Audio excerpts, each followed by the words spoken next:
Dobrý večer. Co se to stalo s ministrem financí Miroslavem Kalouskem? Kudy chodí, tudy nadává a k omluvě ho musí vyzývat dokonce vlastní partaj. A už sfackoval i prvního občana. To se ani v Česku ještě nestalo. Je to vše proto, že čerstvému nejlepšímu ministru financí střední a východní Evropy házejí všichni klacky pod nohy a jemu z toho tečou nervy.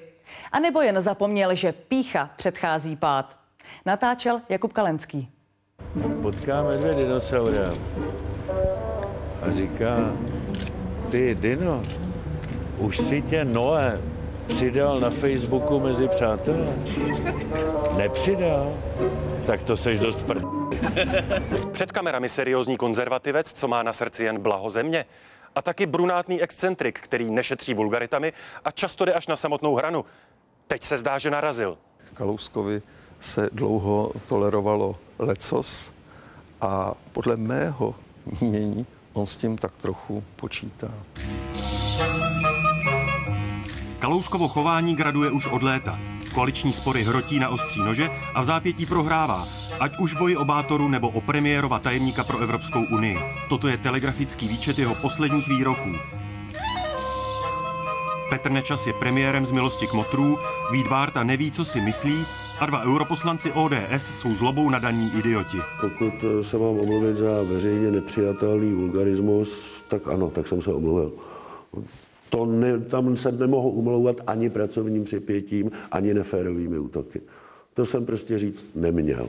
To, k čemu dnes dochází, je podle mého mínění dekompenzace akcentované osobnosti.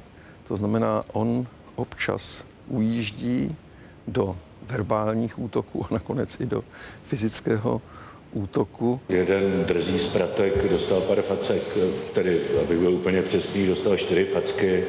Pevně doufám, že to prospěje jeho výchově a dalšímu mentálnímu vývoji.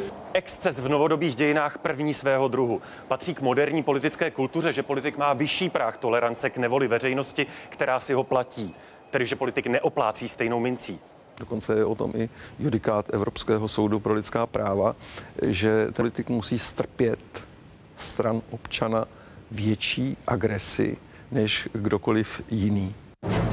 V tomto případě ale politik zašel dokonce ještě dál. Na verbální útok reagoval fyzicky. Prosím pěkně, já jsem adekvátním způsobem odpověděl mladíkovi ve věku mého syna, který mě prostě urážel a vyhrožoval mi oběšením. Myslím si, že ani Miroslav Kalousek si nemyslí, že tohle to je jakoby chlapáctví, kdy on se ještě chlubí tím, že někoho výchovně sfackoval. Není něco, co by zejména na voliče, na něž míří ta strana, jo, co by je oslovovalo. Miroslav Kalousek s takovýmhle chováním starého Kalouska je pro tu politiku a pro tu stranu nepoužitelný a ta strana to ví. A kdo to ví ještě líp? Politická konkurence.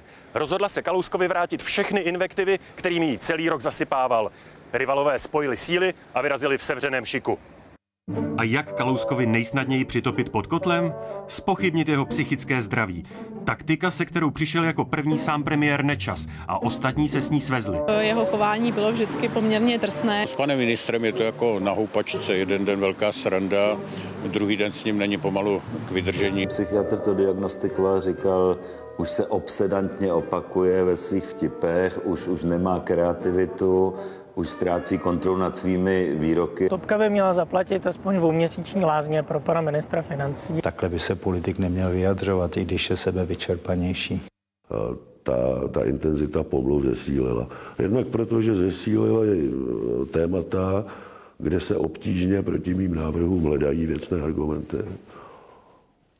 A také se domnívám, protože to je, já to nebudu říkat zlouvavě, a také se domnívám, že zahraniční ocenění se v Čechách prostě neodpouští. Kalouskova podrážděnost ale může mít jednodušší vysvětlení.